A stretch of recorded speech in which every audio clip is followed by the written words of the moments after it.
Assalaamu calaykum. Maanta mawduucan wuxuu ku saabsan yahay Soomaalida Kenya ama gobolka Waqooyi Bari ee NFD. Gobolkan waa gobol ka tirsan wadanka Kenya, waxaana ku nool dhammaantiisa dad Soomaali ah, laakiin kama tirsan wadanka Soomaaliya.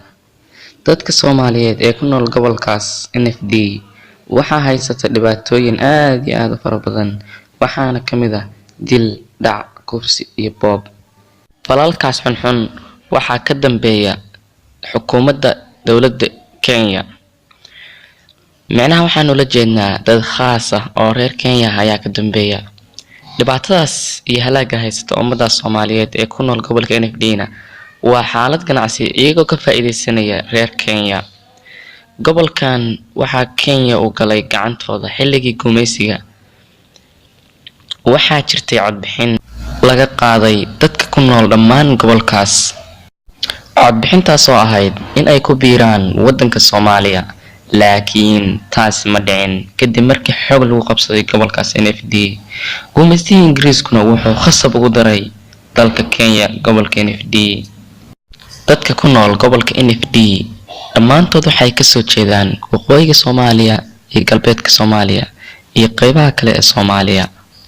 gobolka NFD shacabka Soomaaliyeed ee ku nool waxaa haysata dhibaatooyin aad iyo aad u fara badan, waxaana ka mid ah waxbarasho la'aan, horumar la'aan iyo wadooyin la'aan ama wadooyin xiran oo aan hagaagsanayn.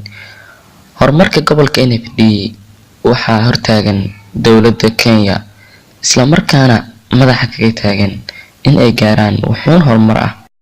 gobolkan NFD wuxuu ka kooban yahay degmooyin, xaafado iyo magaalooyin. magaalooyinka ugu waaweyn gobolkan waxaa ka mid ah Ceelwaaq, Wajeer, Garissa iyo Levy. caasimadda gobolkan NFD waa magaalada Garissa. walaalayaal, su'aasha meesha soo galaysa ayaa waxay tahay shacabka Soomaaliyeed ee ku nool Kenya waxaa haysata dhibaatooyin aad iyo aad u fara badan, laakiin yaa ka saari karo? waxaan ognahay in wadan kasta ama bulsho kasta oo meel ku nool horumarkeeda iyada oo kaliya ka talin karto. sidaa darteed dhibaatada kaliya ay haysato waxaa ka saari karo caqligooda iyo fikirkooda. salaamullaahi calaykum waraxmatullaahi wabarakaatuh.